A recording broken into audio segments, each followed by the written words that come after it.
Hello, and I'd like to welcome you to this video. And today I thought I would actually use one of my own cases of my patient and walk you through a planning process and to determine if this case can be done as an immediate and what the complexities are involved. And individually, you guys would each need to decide whether or not you wanted to do this case.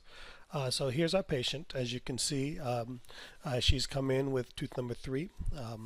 And let me get you another photograph of that. And tooth number 3, she came in. We accessed the tooth was in pain. We accessed the tooth. And then we found a vertical fracture line that went down one of the roots. So we determined that the tooth was non-restorable. So what we went ahead and did for the patient was to go ahead and put some calcium hydroxide in there to go ahead and get her out of pain, to minimize the amount of pain that she has. But now she's ready to have the tooth removed, and she wants an implant to be placed. So in a perfect world, my preference is to always place the implant at the time of extraction when possible. The patient would prefer that, is prepared for that, but is also prepared for the possibility that maybe that isn't possible, and we would not know that until we go through and see exactly what's going on. So we're dealing with tooth number 3, and our quick cursory look at it can see again what's going on with tooth number 3. You can see that right there. You can see that the roots are not as diverged as I would like it, but we can also see that there is some divergence in the roots. The way I typically will work these cases is I will go ahead and come over here to implant aligned, and what I like to do is mentally plan out what I'm dealing with. So I'll mark, again mentally, your software obviously does not have some of these tools that I'm using. These are third-party tools. So I mark out the tooth, and then I mark out in white my available bone.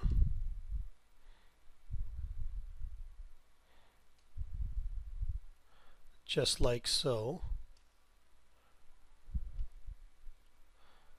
So now from here I have a good idea of primary stability if I'm going to have it. And in looking at this, what I do know is that this one is going to be very tough. One, I'm dealing with a minimal amount of height here. So I'm already looking at having to do a sinus lift, which is one extra complication to deal with, along with taking the tooth out and making sure that we keep everything intact. The good news is our buccal plate seems to be nice and thick here. Our lingual plate seems to be nice and thick, and we should be able to section this tooth right here and be able to get it out in pieces and maintain all of this. So the next question will be, for me, is whether or not I can get my drill exactly right here, which using guided surgery we can, and can I lift this sinus up to allow me to get an 8.5 or 10 millimeter implant in here, or do I want to consider going to the 5.5 by 7 millimeter Nobel implant? So you know, all of these things are possibilities. So I look at this and I see a possible implant placement here, because if I can place my implant there, I'll have it coming directly out of the middle of my tooth. So just like in golf, we like to visualize our shot. In implant dentistry, I like to visualize my placement. So the first thing I'll go ahead and do here is I'll go ahead and bring my CAD/CAM data in. So we'll go ahead and find our CAD/CAM data. We bring it in, we verify what we have here, and we have enough data there. This matches her, and then we'll go ahead and merge the two data sets together, just like so, so that we have everything merged together. The software will automatically merge everything, and then we will simply take a look and confirm that everything is merged accurately, and there it does look to be merged pretty accurately. So I'll click confirm, and now we are ready to plan our implant. So now I can see where my future margin is going to be, and we're ready to place our implant. One of the nice features, and under the CAD/CAM tab, once you have your CEREC data in, you can go ahead and automatically have it merge in the data. I use the Nobel Active implant. My ideal sizing for this site is a 5 by 10. So I will have the software just drop it in directly for me, and then I will go through and idealize my placement. So using the same techniques that we teach at all our training and at the Sirona training, we go ahead and idealize it for occlusal plane, occlusal table, get all of that in order.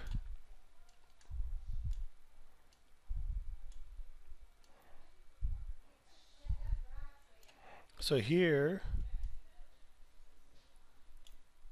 we have our implant pretty well centered directly in the tooth, and now I will work on all my things. So we have a mesiodistally position, buccolingually position, bone level. I like my bone level to be about at the level of the furcation. Okay, now we have to deal with stability. So one of the things I'd like to do is try to get that implant into the center of the indoceptal bone while maintaining it in the center of the tooth. So there we go. Everything looks good so far, and I'm starting to see that this is going to be tough. Not impossible, but tough. Now, one of the things I want to share with you that I can do here is when I look at this, it looks like I'm just going to totally destroy what little interseptal bone I have.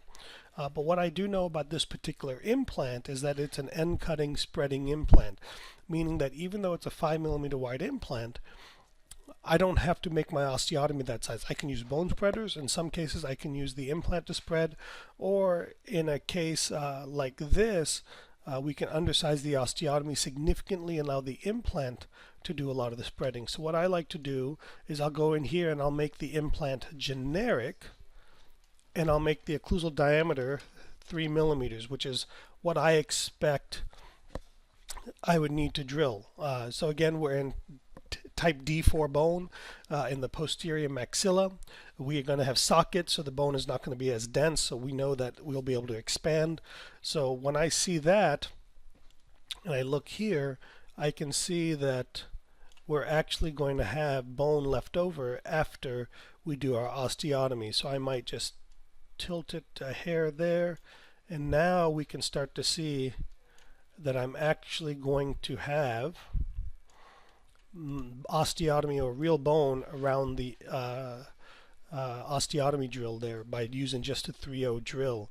So I have a good chance of being able to get stability at least in this area right here.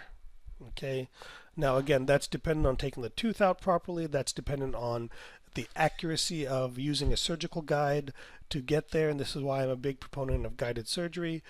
So I have a good confidence that I'll be able to do that. The next question is going to be, so I'll go ahead and change this back to my standard implant. The next question will be is, do I need to use a 10 millimeter implant? Can I go down to 8.5?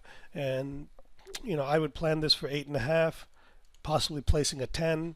That way I know that when I do my sinus lift, I'll be okay. I happen to use a Pisa surgery unit, and we use that to do our sinus lift. What I'll also measure here is the length. So I'll need to do about a 5 millimeter, maybe a 4 to 5 millimeter osteotomy to avoid getting into the sinus. But again, we'll feel that also. Oftentimes through the guide, you don't feel it as well. So we'll do about a 4.5 millimeter osteotomy to get to the base of the sinus, and then we'll go ahead and go from there. In terms of doing our lift, using our piezo surgery, placing our PRF membrane, and probably mix with a little bit of sticky bone at that point, and go ahead and then drive our implant in, and we should end up with a nice result. Hopefully I'll have the opportunity to document this case and share it with you, so that you can see the surgical results. I don't promise anything, but hopefully we can do that. And looking at it from this view, we can see that's quite a bit of a bump that we need to do right there compared to where the floor is. So, you know, this is a case, the more I look at it, that I'll probably go to the 8.5 millimeter implant, and that lift right there is certainly reasonable and possible there, in my hands at least. Some can do better, some can do worse, but for me, I'm confident that I can handle that without too much trouble there.